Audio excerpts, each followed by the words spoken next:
Hi, everyone. We're going to give it a minute while everyone is joining in right now. Hi, everybody. Well, welcome. My name is Rachel Lieberman. I'm a director here at the Celiac Disease Center. We are so excited to have so many people with us this evening. And to speak to our amazing dietitians here at University of Chicago and addressing filling the nutritional gaps. I know it's a topic that is very relevant to all of us and while you're managing the gluten-free diet. So we are going to get down to business. I just want to go over a few logistics for tonight. The first thing is that this program is recorded. So for any reason, if you have to drop off, running a carpool and you drop off this call, do not worry. This will be posted on our YouTube channel. We will send the link after this program and any other follow-up materials. And I also just wanted to make note at the bottom of your screen, there are two places. The Q&A function is there. You can submit questions for our dietitians who will be part of a panel Q&A after the presentation. And we also do have a chat function, but we prefer questions to be addressed in the Q&A if you can do that for us. And we will address the Q&A. And I know some of you might have submitted questions ahead of time, and rest assured we'll be addressing those as well. But we are thrilled. I am here alongside my medical director, Dr. Ritu Verma, who is Chief of Pediatric Gastroenterology, Hepatology, and Nutrition, and also our medical director of the Celiac Disease Center, and who helps us so much with so much education. And so we are thrilled to have her with us, as well as Lindsay Yeagle, who is our educational coordinator here at the Celiac Disease Center. And I know you guys hear a lot from Lindsay throughout the year about a lot of our events and programs, and we're just so appreciative that she puts on such great education. But to the stars of our show, we are thrilled to have three of our dietitians who are with us tonight from the University of Chicago Celiac Disease Center. We have Lori Wellstead, who is an adult dietitian with us at the Celiac Disease Center. We have Vicki Gainsberg, who is a pediatric dietitian at Comer and the Celiac Disease Center. And we have Audrey Rowan, who is also a pediatric dietitian. So a lot of our information tonight, Vicki, Audrey, and Lori will be giving a short presentation. And then we will be going into a Q&A where we can address a lot of your questions right off the bat. I see Lindsay already prompted people to put your questions in the Q&A. Before we get started with Lori in presentation, Dr. Verma, I always like to make sure, do you have anything else you'd like to add? Well, first of all, I'd like to welcome everyone. And we all know that currently the only treatment we have for celiac disease is a gluten-free diet. So obviously the experts are here. I do have to say, we all have opinions about the diet. And I think what we're going to try and present is more what is the science behind it. And if people have questions or disagree with any of the materials, then let's have a conversation. But there are a lot of controversies about the gluten-free diet. So I'm sure we'll talk about some of those things. But what our three experts will talk about is the gluten-free diet as is from a scientific and an educational standpoint. So thank you, Dr. Verma. And again, we are just thrilled to have this dynamo team. I feel like it's Charlie's Angels. Our amazing dietitians are here. So I'm going to turn it over to Lori Wellstead, who is going to kick us off this evening. Okay, great. Thank you very much, Rachel. So again, we will be discussing, a short talk tonight, and we'll have a lot of time for Q&A. We're going over the celiac disease nutrition, filling those nutritional gaps. So tonight we will talk about the gluten-free diet more related to specifically celiac disease and some of the malabsorption that might occur. We will review some of the things that are lacking in the overall gluten-free diet, kind of the standard diet when you first consider, going gluten-free. Also, some different considerations we'll discuss with pediatrics as well as adults. And then lastly, we'll look at kind of optimizing your overall nutrition intake. And again, that's key. It's more of what to add to your overall intake versus what to take away. Okay, so first of all, so gluten. So if you think about gluten, in Latin it means glue, so it really helps to provide structure, texture. I always like to compare it to like a croissant. So if you think of a croissant, it has, fluffy, flaky, crispy, crunchy, all these kind of textures, and it's all literally due to that gluten protein.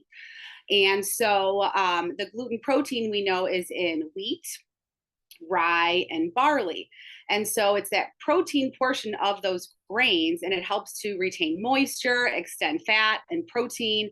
And we know it's toxic in celiac disease. So again, celiac disease we know is triggered by the ingestion of gluten in those that are genetically predisposed. We recommend avoiding wheat, rye, and barley, and those foods that are derived from those grains. We won't have in this talk a specific, main thing on oats. This is a very controversial topic.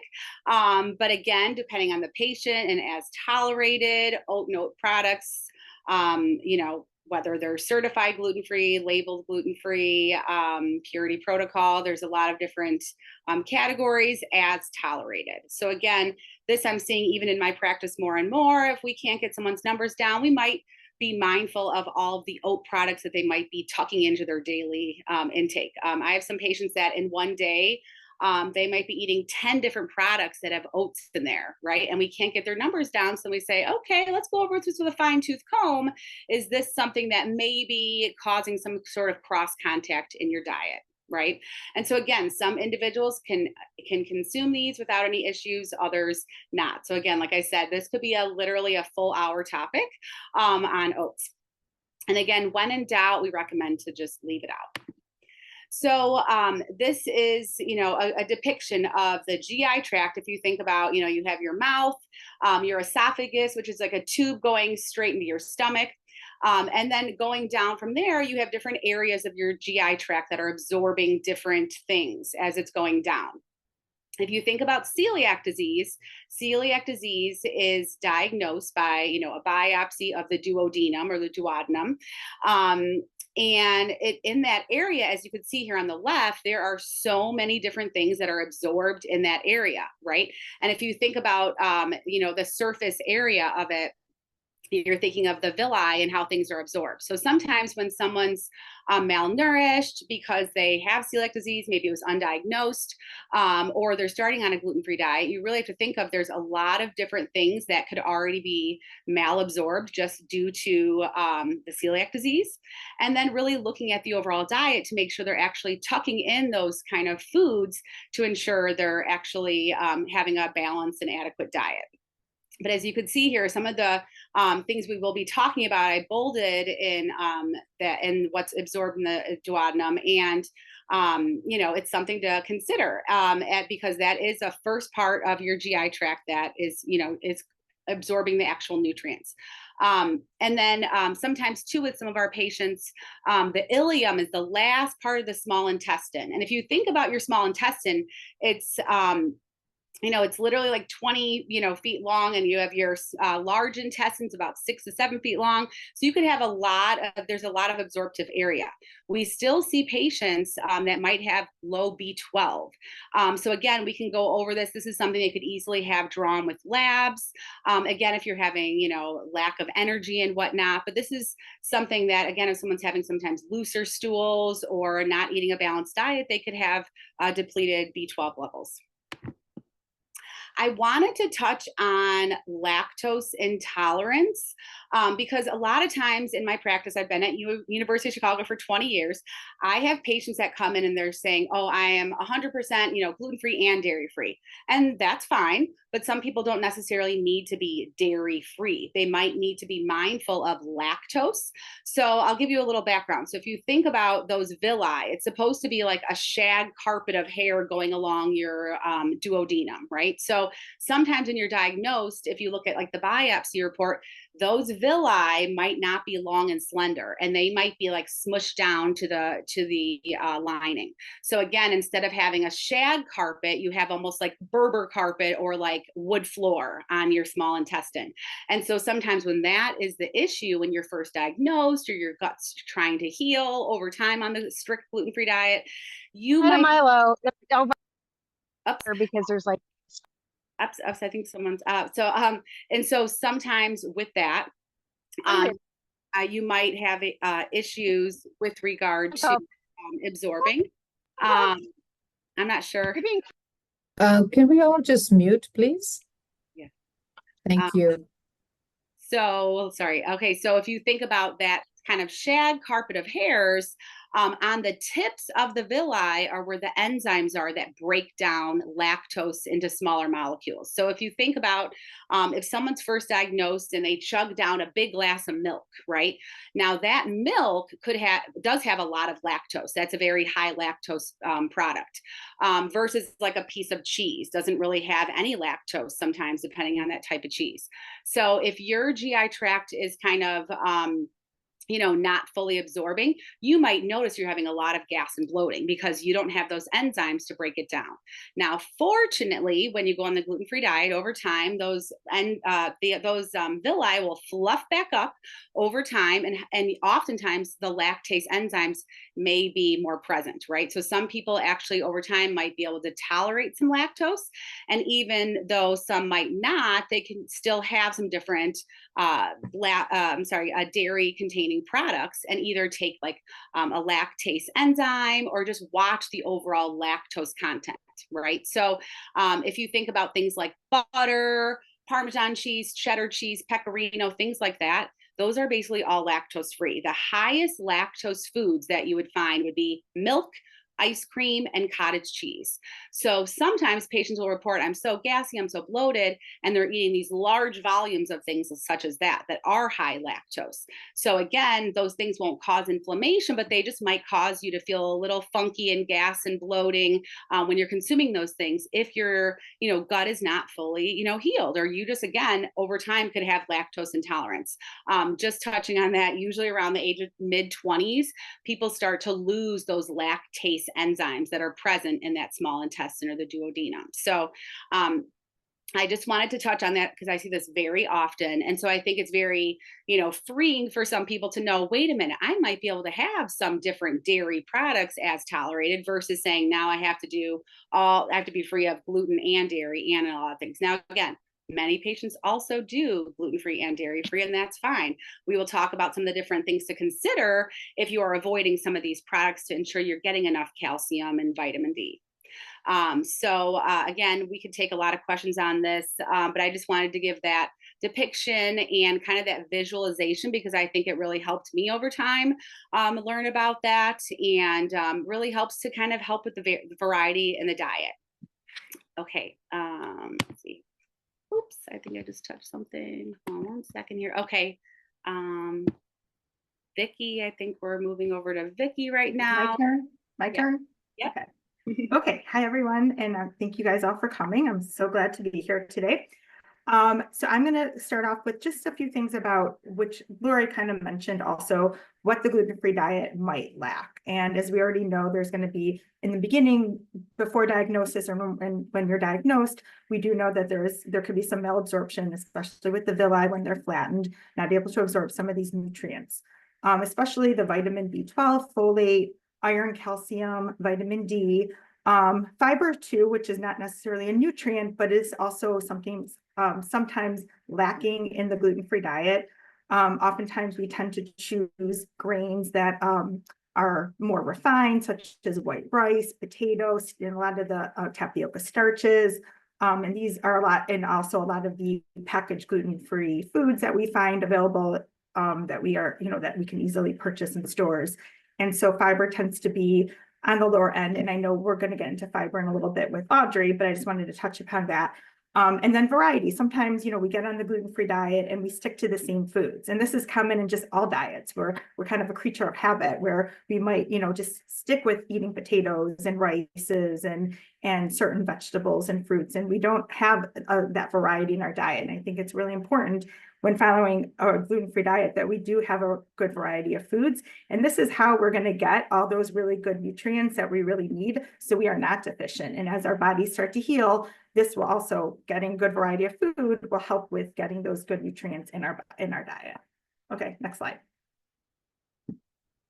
So I'm just going to, touch upon some of these nutrient-dense foods that we really want to focus on. And as you can see with this chart here, with the different nutrients and the different food sources, there's a lot of overlap here. So with the vitamins, the vitamin B12, folate, you see it, they're in different types of foods: meat, fish, eggs, dairy products, fortified breakfast cereals. Folate too, similar, some grains, especially some of the grains that are gluten-free, such as quinoa, amaranth, are high in folate. Dark leafy green vegetables, avocados, the fortified cereals, that tends to be lacking sometimes in some of the gluten-free cereals, but I know the Chex, corn Chex, rice Chex, those are fortified and safe for celiacs and fortified with the B12 and folate.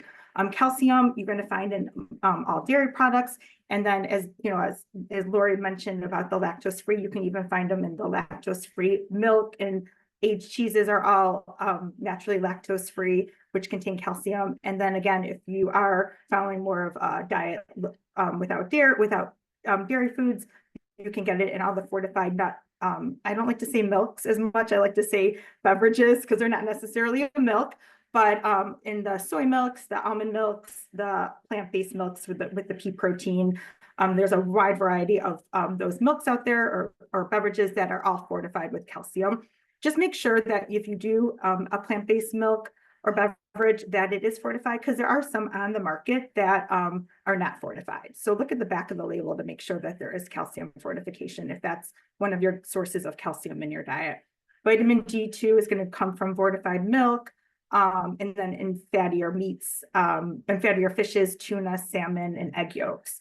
And then we are just iron, again, we can get it from all those healthy, those meat products, meat, poultry, fish, and then of course from plant-based foods such as green leafy vegetables and nuts and tofu.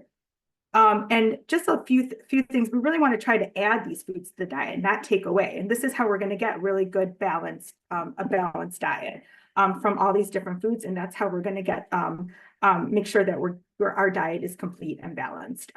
And I just wanted to put this about a study that was done that showed, and you could, Lori, if you want to touch upon it too, that the goal is actually, and this might be hard for some people, and it might take time to get to, but 30 plants a week versus 10 has been shown to really improve overall gut health and improve their microbiome as well. And getting those fruits, vegetables, legumes, nuts, seeds, and even herbs and spices can help, such as cinnamon and turmeric. These are very good anti-inflammatory type spices. And then all the great gluten-free grains that are out there that you just need to sometimes look outside the box on, with the quinoas and the amaranth and buckwheat, and then of course legumes. Okay, yes. And yeah, I always say too, trying to get all the colors of the rainbow and looking at those plants, and even making a list of how many plants am I having at my meals, right? Because sometimes you could add, 5 to 7 just different vegetables to one meal. So looking at your whole week, and I think 30 plants is kind of a neat thing for any kind of condition along with celiac disease. So yeah, and it might not just be like one meal, but yeah, exactly what Lori said. Like look at like all your meals, like in the 3 meals a day, and then in the whole 7-day week period. Okay, we can go to the next slide.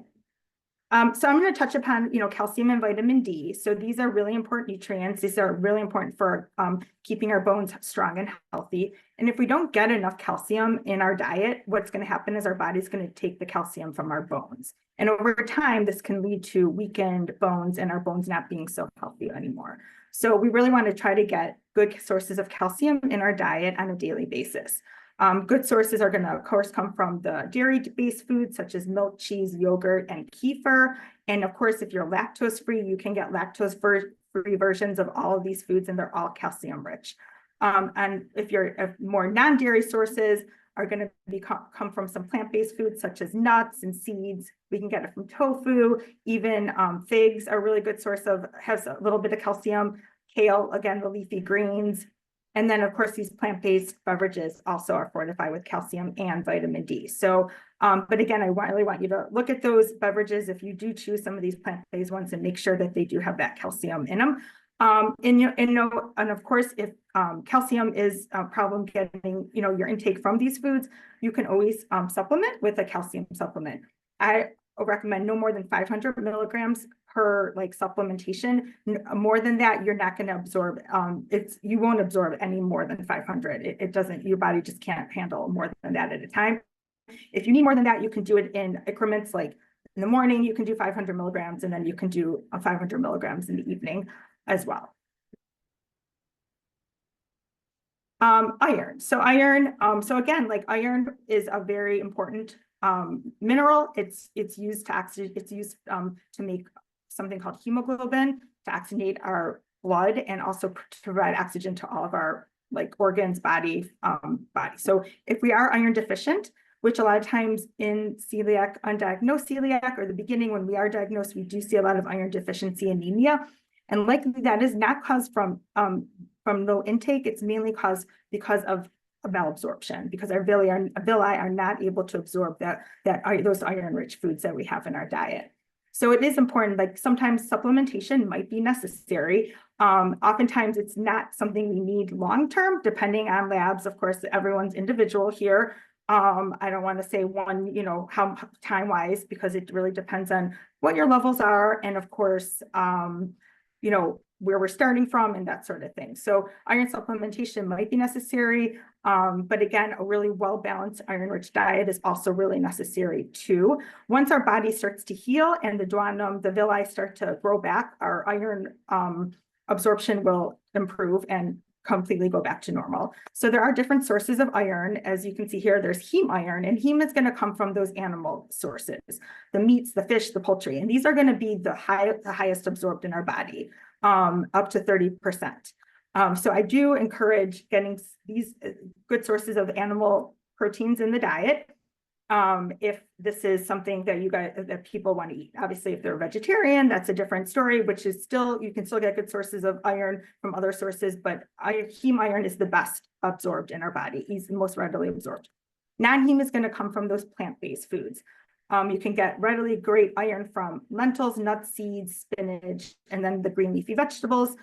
They aren't absorbed as well. And increasing absorption with adding vitamin C rich foods can help increase that absorption in the gut.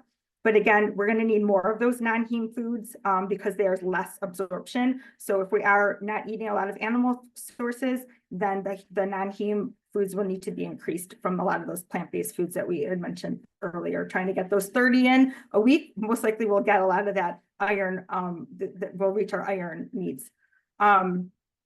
Lastly, I just want to mention though, with an iron supplement, also sometimes there are GI, it is harder on the gut, the supplementation. So sometimes we see patients complaining, and there's already GI issues. People have, symptoms of GI stuff going on already. And with iron, it can cause sometimes constipation or abdominal pain. So taking it with food is also important, and also taking it with some sort of vitamin C rich food can also help with those side effects and increasing the absorption of the iron supplementation. And I think do I have another? I can't remember. Oh no, okay. So now we're on to Audrey. Yep, got it from here. Hi, everyone. So moving into, as we're broadly looking at the gluten-free diet, right? One thing that's really important to consider, especially if we're having trouble at all with going to the bathroom, having regular bowel movements, or even struggling with diarrhea, maybe on the other end, sorry, it could happen. We really want to take a look at what impact fiber is having in our diet and on our symptoms. And this is something we want to encourage people to gradually increase. You don't want to go from having maybe 1 or 2 servings of fiber, maybe a couple times a week, to then all of a sudden, okay, I have celiac, time to get all the fiber in. That's not what we're encouraging at all. But the goal, like Lori said, is to broaden our horizons. 30 plants a week is a great start, but we want to increase it gradually, find what works for us, and also pair it with water. These are all going to help really give us good, healthy, consistent bowel movements. And there are two different types of fiber. So when we think of insoluble fiber, we think of stuff that's going to add roughage to the diet, to the stool. So from our diet here, we get those from celery or the ends of asparagus or apple skins or things like that. The insoluble fiber is what's going to help move our stool move quickly through our digestive system. So if you're struggling more on the constipation side, insoluble fiber sources are going to help kind of increase the transit from there. Versus soluble fiber, sort of think of like oats absorbing water. It's the same thing happening in your digestive system. Your stool is going to get bigger. It's going to slowly move through your digestive system. This could help with diarrhea if you're struggling with this. This can also help bring down blood sugar levels. It can help reduce cholesterol. Overall, really good benefits for your body. But they're found in more things like banana or oatmeal or applesauce. So as always, increase gradually, find ones that you like. And I always like to say, try and have one with every meal. A fruit or a vegetable with most meals is a good way to go about it. But it also comes from gluten-free grains, which we're going to get into later. So when we think of gluten-free grains, we think of a lot of different options of grains that come from naturally gluten-free plants, right? So chia seeds, oats, and of course, there's a big controversy around oats. We recommend certified gluten-free oats as long as you're keeping consistent with your blood work and your follow-ups with your dietitians. Like Lori said, if your levels are stubborn and they're just not coming down, then yeah, maybe we take a look at oats and see if we could decrease that. But it's a really good source of nutrients. And if you can have it, you absolutely should. So other things like gluten-free buckwheat noodles, teff porridge, you can get really creative with these recipes. It doesn't just have to be we spoon these out of the bag, there are really good recipes involved here, and you can find them in a variety of restaurants. So we really encourage you to meet with your dietitian or your clinical team and say, okay, here are some foods that I really enjoy having in my diet. What are the gluten-free alternatives to these foods? Because chances are there is a gluten-free alternative to, say, your favorite pasta. There's a way to sort of incorporate that gluten-free pasta in with the same sauce that you've been using. So we encourage you always work with a dietitian, your clinical team, make sure that everybody's on board with, okay, what's our goal here? And we're having regular check-ins so that we're really getting the best naturally gluten-free diet we possibly can, because these gluten-free grains are great sources of B vitamins. These B vitamins aren't always they're not always added back into the gluten-free breads or gluten-free pastas that are made with, like what Vicki said, out of potato, corn, tapioca, etc. So the more naturally gluten-free whole grains we can get in our diet, the better our diet's going to be. And then finally, when we're looking at the gluten-free diet, this choose my plate is sort of the equivalent of the food pyramid, right? Or the my steps to healthy eating, I think was one a while ago.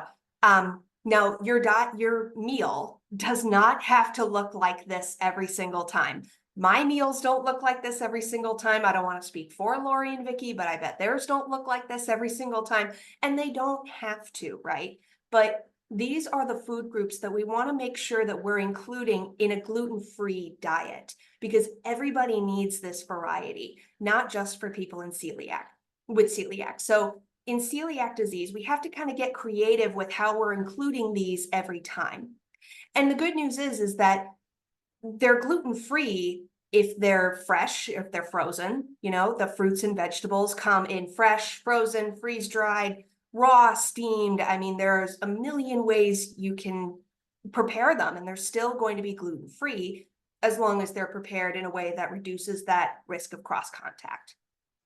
And protein, like Vicki was mentioning, can come from those heme sources, the animal protein, including eggs, fish, poultry, meats, etc. But they can also come from beans, eggs, deli meats. You want to watch out for cross contact especially when you're at the grocery store, but all of these options are great. I always love talking to parents because I'm in pediatrics, it's always funny to hear that. And if the chicken nuggets, of course, walk of shame. Chicken nuggets are great. And if you can find a chicken nugget that your kid enjoys that's gluten-free, even better. We like variety of chicken nuggets, right? Do we have them with ketchup or with ranch today? You know, getting crazy. All of it's part of a wide variety, and we're finding what works, right? And especially when we get to the gluten-free grains part, that's where we get creative. If we have a chia pudding, for example, that could improve our constipation issues. And like Vicky was mentioning, you know, when it comes to milks or beverages, we want to make sure that we're having fortified sources of calcium, like orange juice is a really good example. There's orange juice that has just a regular orange label, and then there's orange juice that has that bright blue calcium fortified, or you know, as much calcium as a glass of milk. You want to aim for labels like that because, again, those are gluten-free, and you're going to be getting the most out of that product as compared to one that's not fortified. So I like to say aim for three food groups with every meal: a grain, a protein, a fruit, or a vegetable.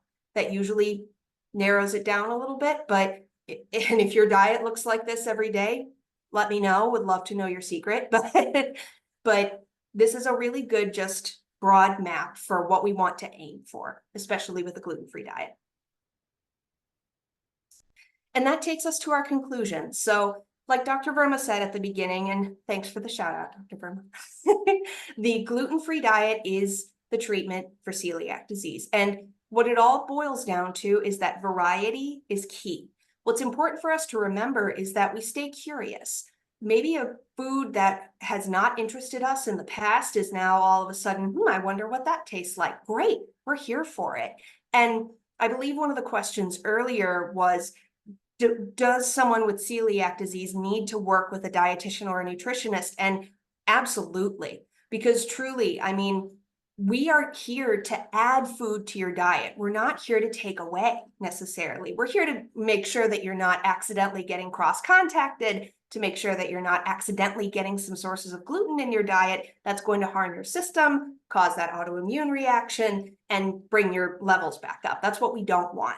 But say, for example, you've been looking for that one beverage that is dairy-free, but you know, you need to work on your calcium. So what multivitamin do you need? And what are you getting on a regular basis? We're here to help.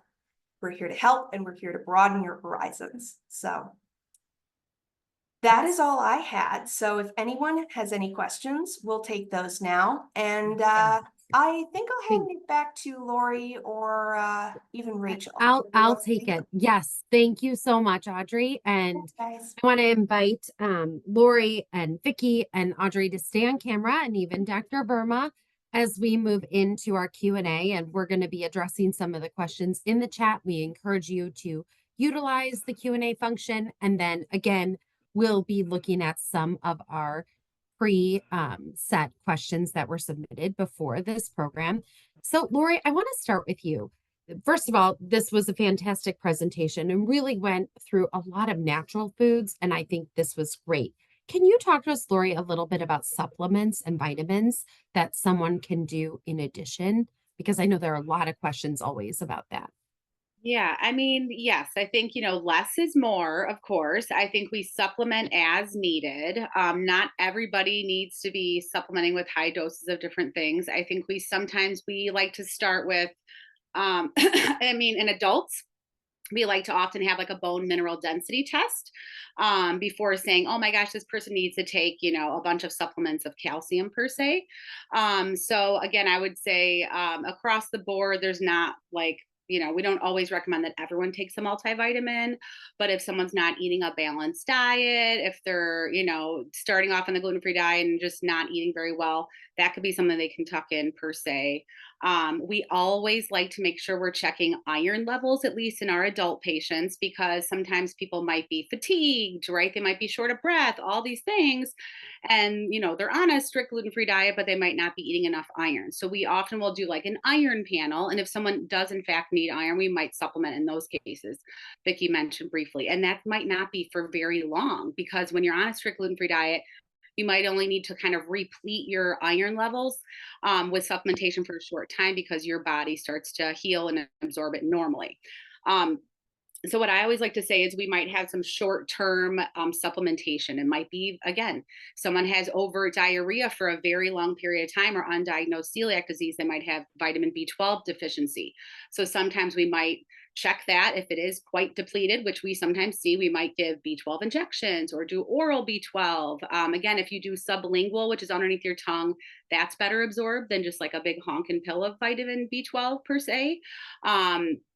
So again, it's very individualized. I usually say yes. Again, in my 20 years, I've had many patients come in and they have a bag of supplements, right? Like they have like a duffel bag or something, and they're saying, I have gas, I have bloating, I have abdominal pain. And oftentimes they might be taking so many supplements and it might be causing some of these GI issues, right? So I always say, like I said, less is more. Some people might need things like magnesium for constipation. So again, it's very individualized when it comes to supplementation, but it's something to definitely talk about and advocate for yourself to say to your doctor, can I see how my vitamin B12 level is? We know that diminishes in people as we get older with this intrinsic factor, and you might already be lower on it, or again. So I think, yes, kind of being your own advocate, asking those questions, having that ally of the whole team of having, a dietitian, the physician, if there's a nurse practitioner, a nurse. So you have that whole team. So everyone's kind of looking at it. So that's my long answer. No, I appreciate it. Thank you so much, Lori. And I know you mentioned like for adult patients, can you just address how often are you testing for these deficiencies? Yeah, so that's a good question. I think, again, depending on the patient and their symptoms, oftentimes maybe at initial diagnosis, we'll do a vitamin panel on patients. And then depending on we're repleting, we might recheck whether 3 months, 6 months. On patients who've had, deficiencies in the past, we might recheck them just every year if they're like being in a good level, right? So it just really, yes, pretty individualized, but I think it is good for people if they're noticing I'm fatigued or something might be a little off. It might be worth getting some of these vitamin levels checked. Absolutely. And Vicky, do you want to address even from a pediatric lens standpoint of how often are we testing for those levels and maybe supplements that you recommend for our kids? I think again, it's, dependent on the, initial, we would check, initially. And then I think depending on levels, I think if everything's stable, it's yearly. But if there's like some deficiencies, and I think depending on the levels, probably every 4 to 6 months. We don't want to check too often either. We want to make sure that things have progressed with whatever the recommendation is, whether we add supplement or fortify, whatever, change the diet a little bit, that sort of thing. And obviously starting the gluten-free diet will help with absorption too. But you don't want to do too much, either. That's not good also. So I would say, maybe Dr. Verma has like what she recommends for her typically for rechecking blood work.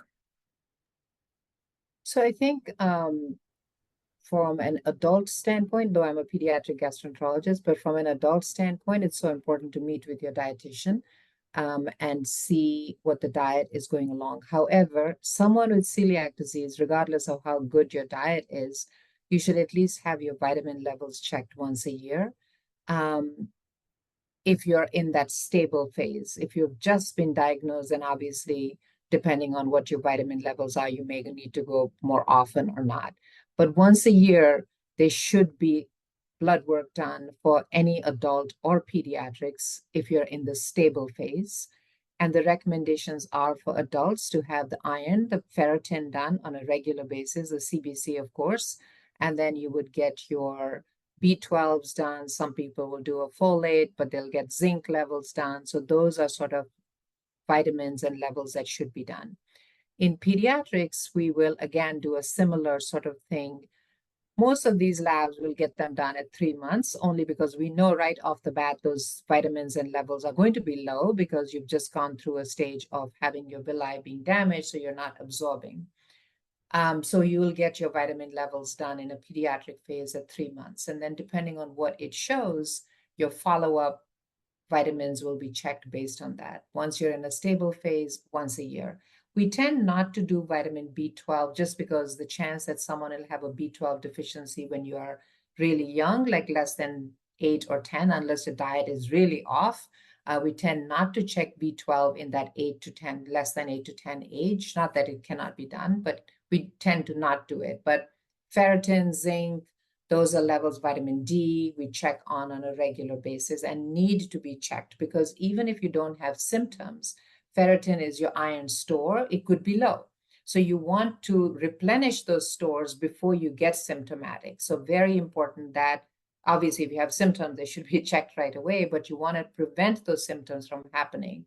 So getting those labs done ahead of time are really important. And I agree with Lori about the multivitamins. I don't think everyone needs a multivitamin, but it goes back again to meeting with your dietitian who can go through your diet and say, okay, either you can supplement with food or you can supplement with a vitamin. Great. Thank you.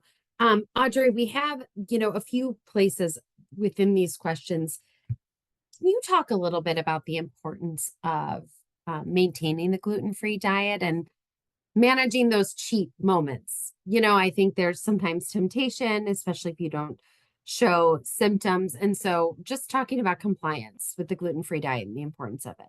Oh my gosh. I mean, I can't testify, but I know that's the hardest part of this. And this is hard.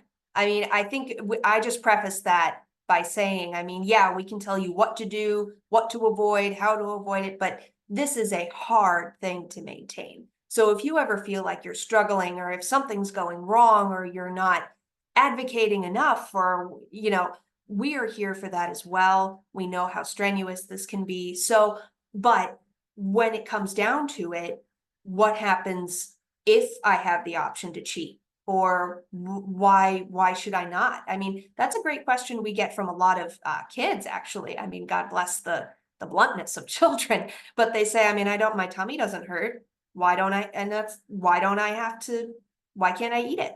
That's a valid question. And we always say the reason to stay on a gluten-free diet is not even really because of your tummy.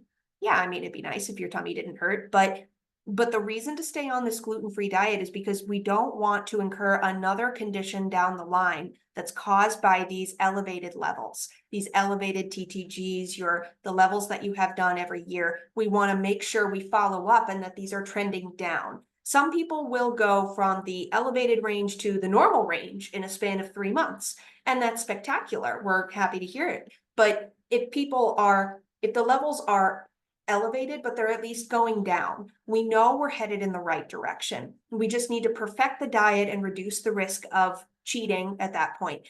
And what we say is that accidents will happen, right? But the important thing is to know where the accident took place, why the accidental gluten cross contact happened, and what we can do to prevent it again down the line. So, and I mean, no one really understands how socially awkward celiac disease can be. I mean, we're all just so used to, in the classroom, if it's a birthday party, everybody get a cupcake. It's like, well, what are you supposed to say? You're supposed to say no, thank you. I can't eat gluten. Thank you. No. So we work a lot with kids on the planning ahead of time, but for adults, that's where it can get really tricky. So again, working with your dietitians who have experience in managing these reactions and what to do for next time.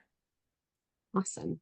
So Lori, I want to turn the thoughts to you can cook at home. This looks amazing. And I want to come back to you guys for specific examples. I'm so intrigued by this. Was it 20 plants per week? 30 plants. 30. Yeah.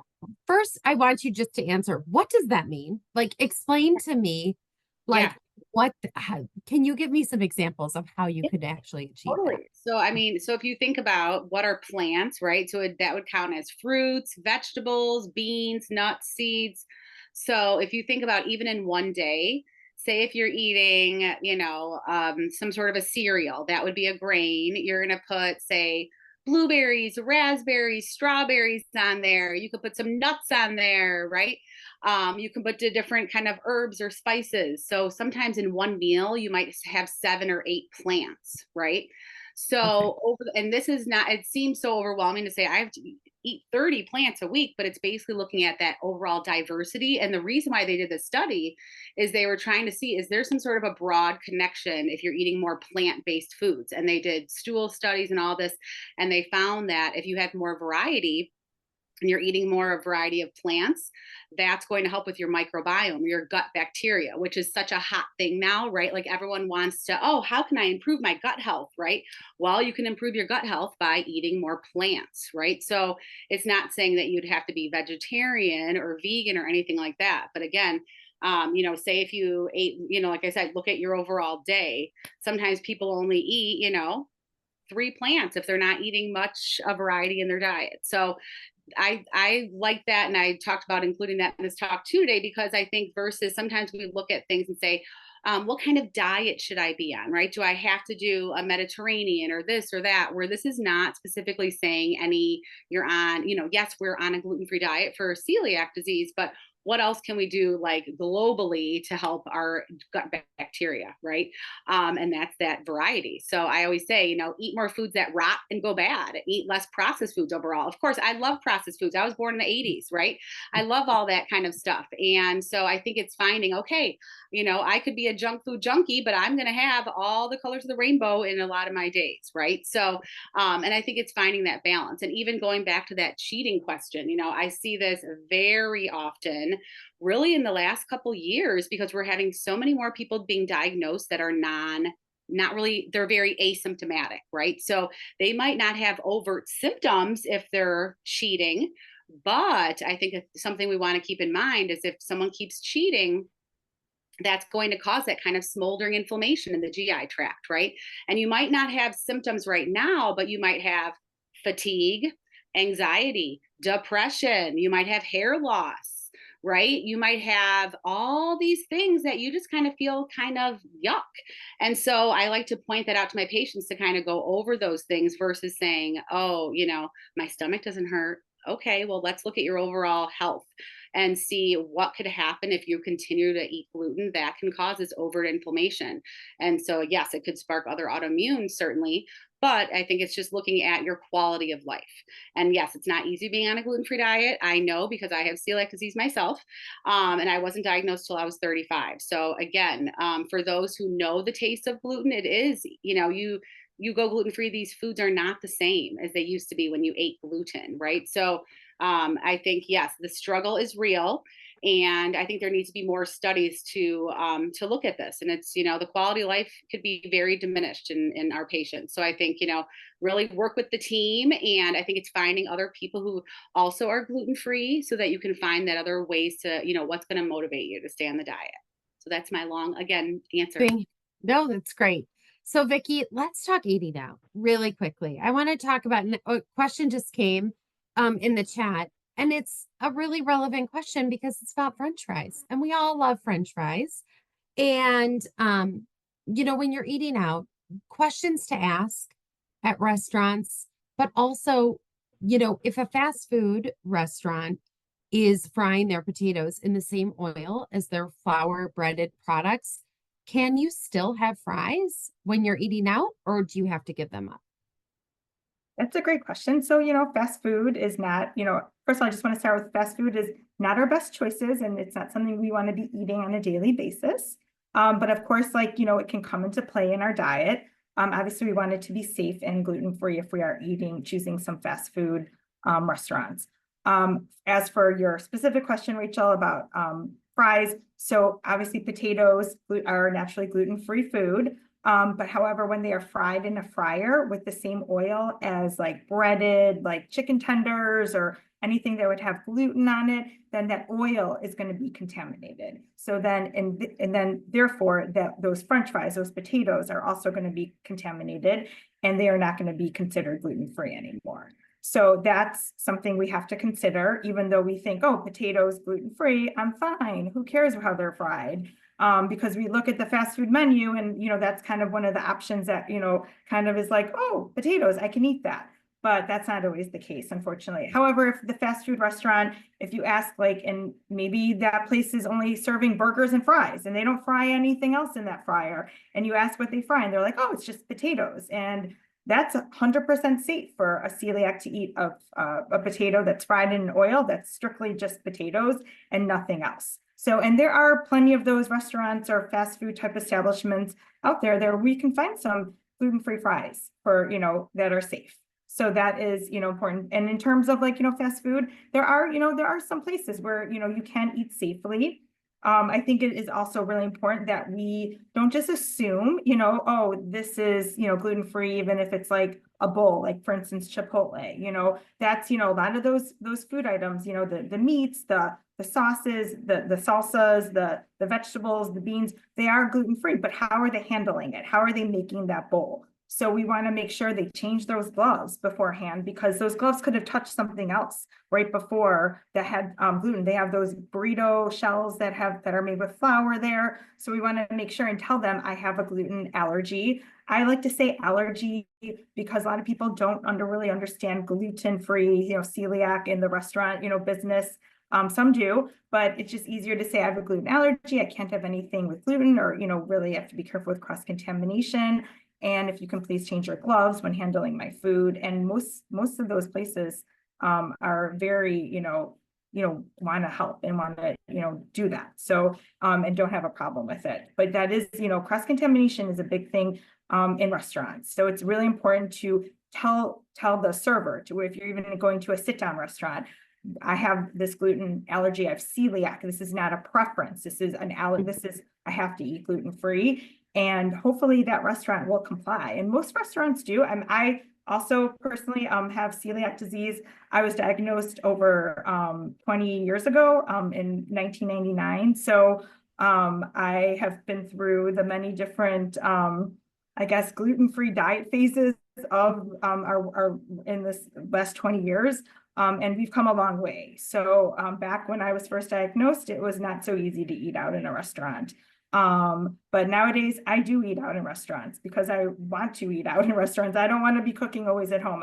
Believe me, I cook a lot, but it's nice to be able to go out and eat safely. And I feel very confident that I can eat safely, but you have to say what you have, what your needs are. And if that restaurant is not accommodating, then you know what? Don't come back there, try to find something, don't make a scene. You don't want them spitting on your food, that sort of thing either. But, I'll just, noted, I'm not coming back to this restaurant, but, they really try. I feel like in my experience with eating out that they really try to help you there's a lot of great gluten-free. I mean, I can mention so many great gluten-free restaurants in the city of Chicago that have gluten-free menus but even those, you want to tell them, I am ordering off the gluten-free menu because I have celiac or because I have to have gluten-free, and they're very accommodating. Did I answer your question, or did I go? Absolutely. No, you did. And I love that, Vicki, no matter what, you have to ask these questions and advocate in a restaurant. And I also suggest even a few hours before you go,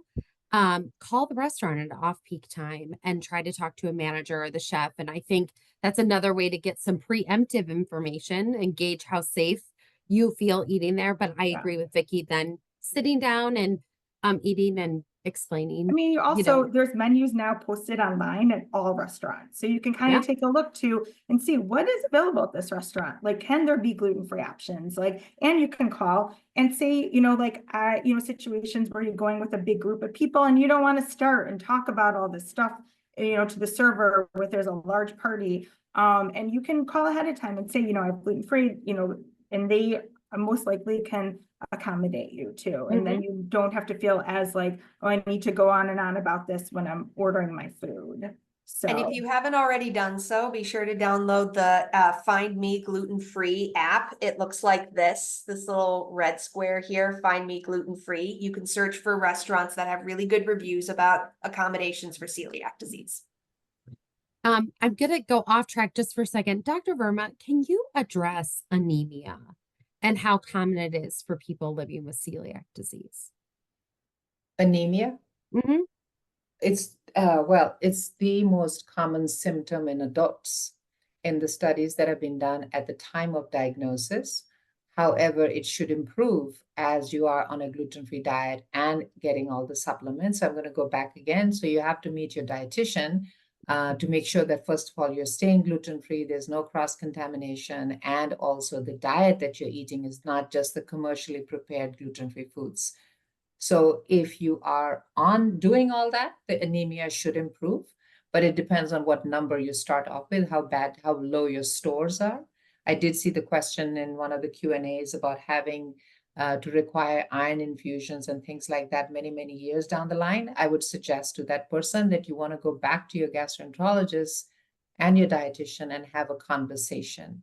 If someone has been staying on a gluten-free diet and their diet is pretty good from a nutrition standpoint and an iron standpoint, you should not be requiring iron infusions 10 years after you've been diagnosed. So I just think you want to reassess what's going on at that time. So yes, very common as a symptom or a sign with diagnosis at the time of diagnosis, but it should improve as you go along. Would you agree, Lori? Yes, I would absolutely agree. Yes. And, sometimes those patients, if they're having that anemia, they might need to be scoped again. There might be something that they're missing. There might be something, so yes, definitely agree. It's a big thing. Audrey, I want to touch upon really quickly labels. I know that you take people through the grocery store, when for newly diagnosed kids. Can you talk a little bit about label reading? And while you're explaining it, like just some key things about label reading, can you also address the manufacturing label nuance that a lot of people I've seen in this chat and also previously submitted questions? And Yes. Lindsay, I know that you referred to a video, a past educational seminar about the manufacturing, but I just want Audrey to give us some nuances Oh, you did? Oh, good. about label Thanks. reading. So go Yes, ahead. and if you can label read, you've got a good head up in terms of celiac disease, because label reading is just awful. And I mean, like Vicky and Lori have been saying, we've come so far in the last 20 years. It's way easier now, if you can believe it, than it was before. And when I take kids specifically through grocery stores, we like to look for the certified gluten-free symbol. We have little treasure hunts actually, and you can sign up for our events too. I'm sure Rachel and Lindsay will send some more signups and everything. But as we go through the grocery store, it's really easy for kids to identify, oh, look, there's the G, can I have that? Which, we want to encourage a variety, which can be really helpful. And everybody can see the contain statement, right? So we have an ingredient label, say it says contains wheat. Wheat is one of the top 9 allergens in the United States. So by law, it's required to be listed on a food label. And if any other ingredient contains wheat or is processed with wheat, it also has to say contains wheat on the bottom. And we know gluten is in wheat, barley, and rye. What they are not required to list, however, is any source of gluten in there. So another word for gluten, right, in barley, in rye, derivative of barley is malt sugar, malted syrup, I think was another one. And it's confusing because maltose is okay because it's corn-based, but maltodextrin is okay because they're also corn-based, but malt flavoring isn't. Why? It's just, and I wish I had, better explanations for it, but this is how specific it can get.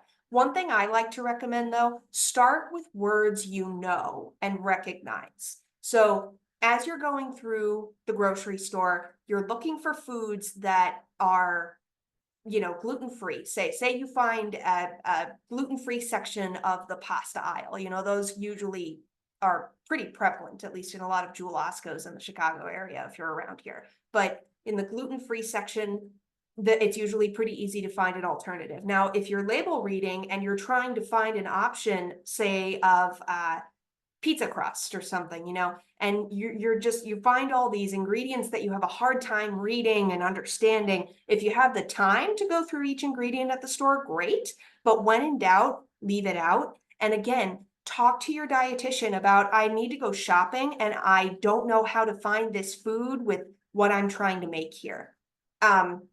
So keeping an eye out for things like wheat, obviously, malt is another big one, yeast extract, autolyzed yeast extract is another big one I always say avoid. And those are just the ones that I would keep a lookout for, but really become very familiar with common derivatives and talk to your dietitian. Send us a picture of the label if you have questions. That's awesome. Thank you, Audrey. I want to get to one more. Lori, two questions. You know, a lot of times, especially as adults, sometimes people, by the time they're diagnosed with celiac, might have a number of nutritional deficiencies and auxiliary things. How long, if you are compliant on a gluten-free diet, does it take to restore your nutrient levels typically? Is it like months or years? I mean, it should, overall, the gut turnover, it should replete. I mean, you would think within, 3 to 6 months, but again, with some individuals, if they're really malnourished, it might take a little bit longer. So I would just make sure that they're having those labs repeated, right? And not just saying, oh, these things are low, and then I haven't checked them for months and months and months. Mm-hmm. So, but it should turn over and it should replete. Again, if you're on a strict gluten-free diet. And explain to me, we talk about labs a lot. Who's ordering these labs? So it would have to be the physician. Unfortunately, Okay. registered dietitians, we recommend labs. I do that all day to the physicians, and then the physician has to order the labs. Again, a nurse practitioner or a nurse can work with the physician to order the labs. And again, sometimes it might not be on the radar of a primary care physician. So hopefully you're following up with a gastroenterologist. If not, I'm not sure if we have some information on our site about like the TTG, and things like that, some different standard tests to consider, whether it's celiac allergies and things. That's thank you. I really appreciate it. Okay, so I'm gonna do a rapid round really quick. If you, Vicky, could tell me 3 foods you would add into a diet, someone's diet, to that kind of can shake things up but be really nutritionally sound. What are 3 of your favorite foods? I love plain Greek yogurt. For a grain, I can pick a grain, I guess. I love quinoa. I know some people might have sometimes reactions to quinoa, but I love using quinoa. It's a great high protein and very high fiber. And all fruits and vegetables, but I guess beans. I love lentils and garbanzo beans. Those are just great. I throw them on salads all the time if I don't want to eat any meat, if I'm in the mood for just more vegetarian. One other thing I love is pumpkin seeds, like those pepitas. I throw those on salads all the time because it gives it a little crunch. And they're just delicious. So Awesome. Okay, Audrey, going to you. 3 foods that you would add into someone's diet. I love a good chia pudding. Dr. Verma's laughed at me before. Give me a goop with a spoon and I am all for it. She's not a fan.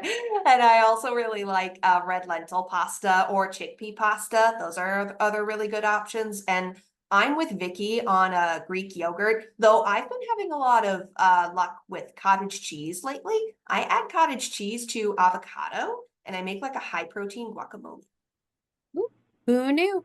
Okay, Lori, have at it. Tell me a few foods that you love. It's so hard. They mentioned some other good ones. I mean, I would say I have a lot of patients with constipation. So kiwis, there's a study with 2 kiwis a day help with constipation. It's super powerhouse for that. Avocados, again, for some good fats. Oh gosh, you guys mentioned a teff. If you could, teff is another one too. There's even like a brand that makes teff wraps. Teff is like an Ethiopian grain that's super nutritious. That could be a funky thing to consider. It kind of has like a sourdough-ish taste. Okay, yeah, because someone asked what teff was, so that's good to know. I was curious too. That's fantastic. We have so many questions still in this chat. I'm trying to see if I can, I just want to address the drug question. I know that we've made some progress requiring the FDA to list gluten as an ingredient in medications. Vicky, tell me a little bit about that, and where can you find information about if your drugs contain gluten? I mean, it's going to be in like most of the inactive, the fillers, but there's not a lot of drugs, in my opinion, that contain gluten. I don't know about you, Lori, what you think, but you can go to myglutenfreedrugs.com. That's a good resource. But a lot of the over-the-counter like Tylenols, Advils, those sort of things really do not contain any gluten. When you get into prescription meds, you got to, ask a little bit. There are some, but I don't see a lot of gluten in prescription in medications, to be honest. There are some. I'm not going to say it's all gluten-free, but you have to do your research on if there's specific generic ones too could be problematic. They could be different inactive ingredients with the binders. But you got to think about, like, in the US, the grains that are the cheapest are going to be corn is the cheapest grain and used highly, and it's gluten-free. And that's used in a lot of foods, in a lot of byproducts. And corn, so that's, a safe grain. Wheat is, and then also potato is also used a lot. So these grains that are in the United States that are used a lot in fillers and byproducts are already going to be gluten-free.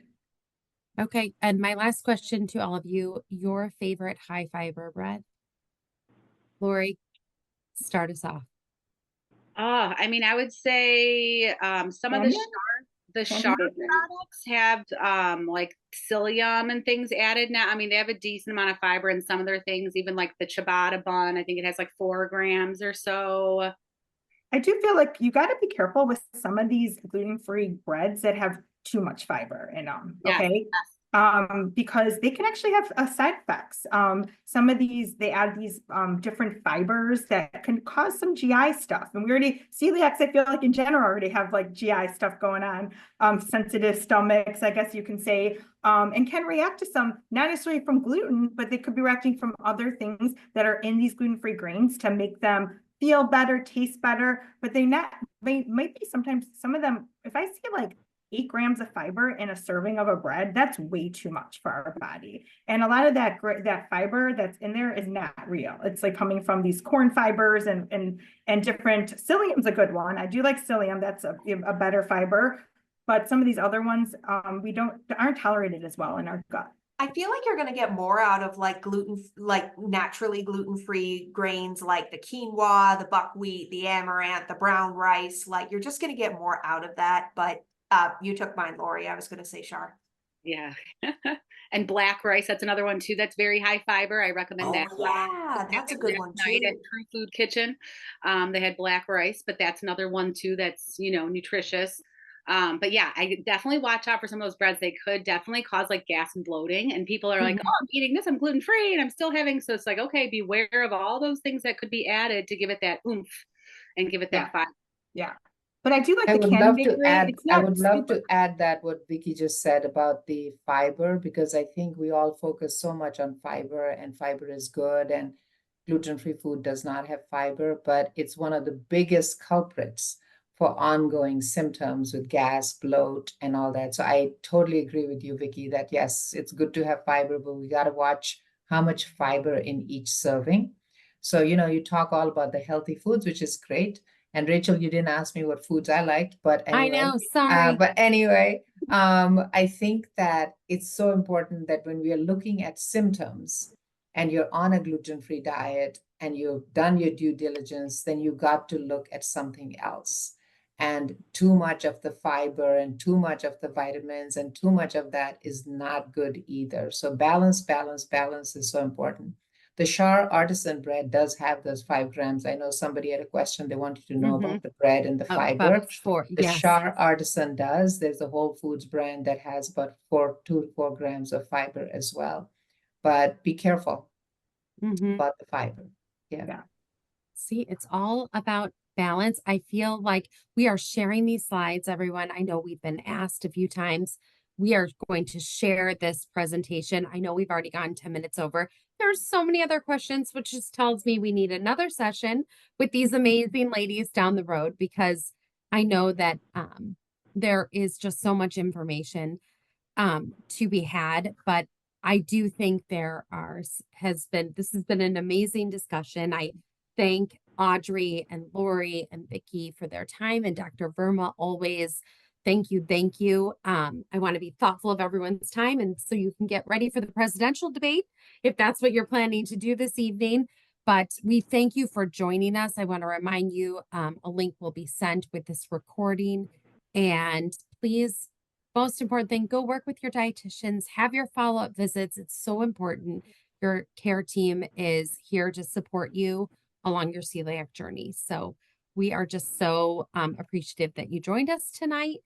And we hope you have an awesome evening. And thank you, thank you, thank you.